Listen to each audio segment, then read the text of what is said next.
I think insight is important, but insight never changes behavior. I don't care what the insight is. Your father was overbearing, your mother was a perfectionist, you have a chemical imbalance in your brain, Mercury's in retrograde, you were this person in a past life.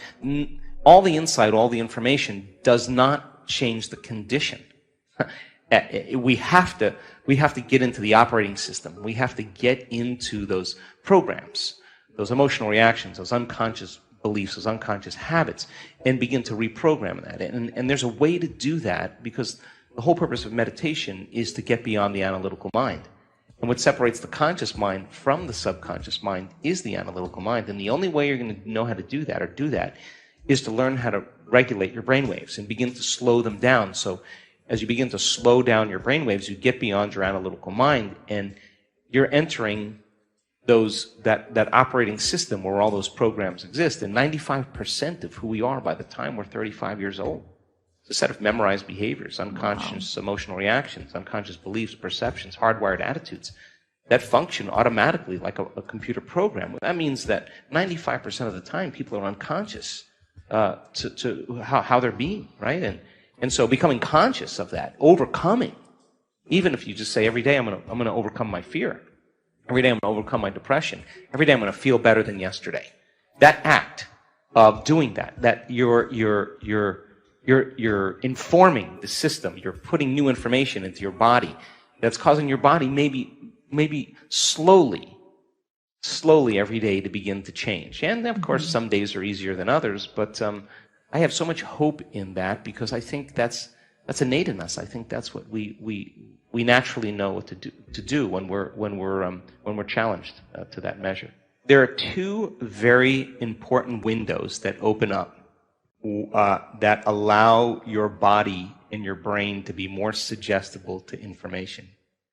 And that is when you wake up in the morning, your brain waves go from very slow delta to theta to alpha to beta.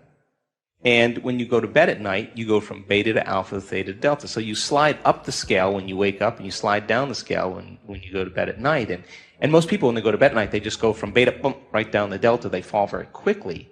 But you can teach people then how to just sit and slow everything down and begin to visualize, begin to affirm, begin to change their thoughts, to begin to work with their body. So what do most people do when they wake up in the morning? Your brain is a record of the past. It's an artifact, a memory bank of everything you've learned and experienced to this moment. So people wake up in the morning and they start thinking about their problems. And those problems are memories in the brain that are connected to certain people and certain things at certain times and places. So they wake up in the morning and they start thinking in the past.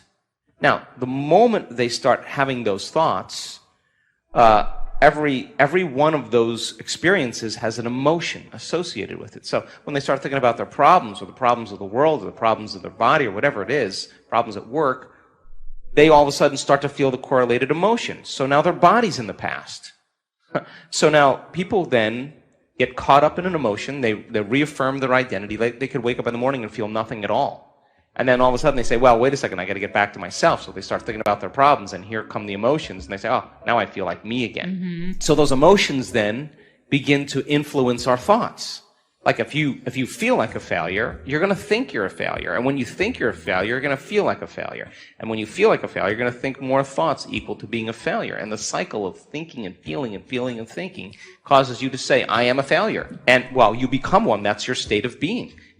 And the repetition of that process of thinking and feeling and feeling and thinking conditions the body to become the mind of that emotion. Now the emotion is stored in the body. Now the body's literally in the past. And the body, as the unconscious mind, doesn't know the difference between the actual experience that's creating the emotion and the emotion that you're creating by thought alone. Your body's believing it's in the same experience 24 hours a day, 7 days a week, 365 days a year. Body is still living in that past experience. So then getting people out of the past is the work. So then they wake up in the morning after they reaffirm who they are, and they can't think greater than how they feel. They're in the familiar past. So if you're in the familiar past, you're going to do the things that reaffirm the emotions of your predictable future. So you wake up in the morning, you check your WhatsApp, you check your text, you check your Twitter, you tweet, you check your Facebook, you check your email, you check the news, you check your other email.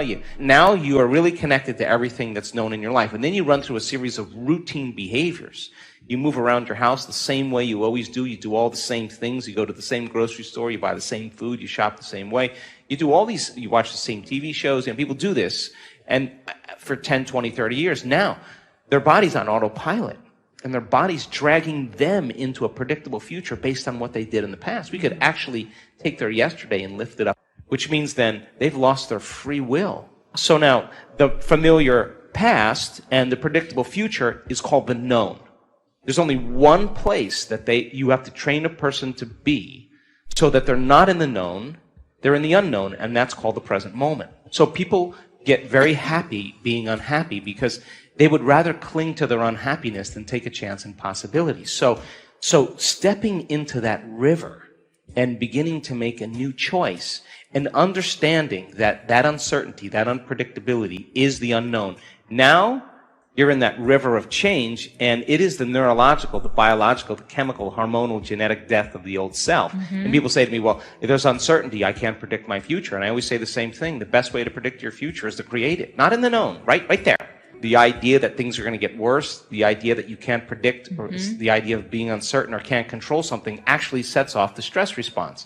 So now you're in the unknown, and the survival gene is switched on. Of course, people are going to, out of the infinite possibilities that exist in the quantum field, they're going to select the worst scenario in their mind, right? So then, what if you're in the unknown and you understand that, and now you can work back into that present moment and you say, what thoughts do I want to fire and wire in my brain, put my attention behind? What behaviors today, one day, what behaviors do I want to demonstrate? And the act of closing your eyes and mentally rehearsing who you're going to be when you open your eyes begins to install the neurological hardware in your brain to look like you've already done it. Now the brain is no longer a record of the past. Now it's a map to the future. So by rehearsing mentally and doing it over and over again, the hardware becomes a software program. And who knows, you just might start acting like a happy person. Well, there's no magic there. You install the circuitry. You may start thinking in more unlimited ways. You put those circuits in place. Now, here's the tough part. And can you teach your body emotionally what that future is going to feel like before it's made manifest? That means you can't wait for your healing to feel gratitude and wholeness. You can't wait for your wealth to feel worthy and abundant. You can't wait for your new lover to feel love. That's the old model of reality of cause and effect. Waiting for something outside of us to take away our emptiness and pain that we feel inside of us. That's Newtonian, cause and effect. The quantum model of reality is about causing effect. That means the moment you start feeling worthy, abundant, you're generating wealth. The moment you're in love with yourself and you're in love with life, you create an equal. Well, the moment you start feeling gratitude and wholeness, your healing actually starts to begin. So then the word meditation literally means to become familiar with. That's what that word means. So the biological model is, well, you got to become familiar with your unconscious thoughts. You got to become aware of your unconscious habits and behaviors. You got to become so familiar with your emotional state, saying, oh my God, I've been feeling guilt for the last 10 years. I didn't know it was guilt. It just felt like me.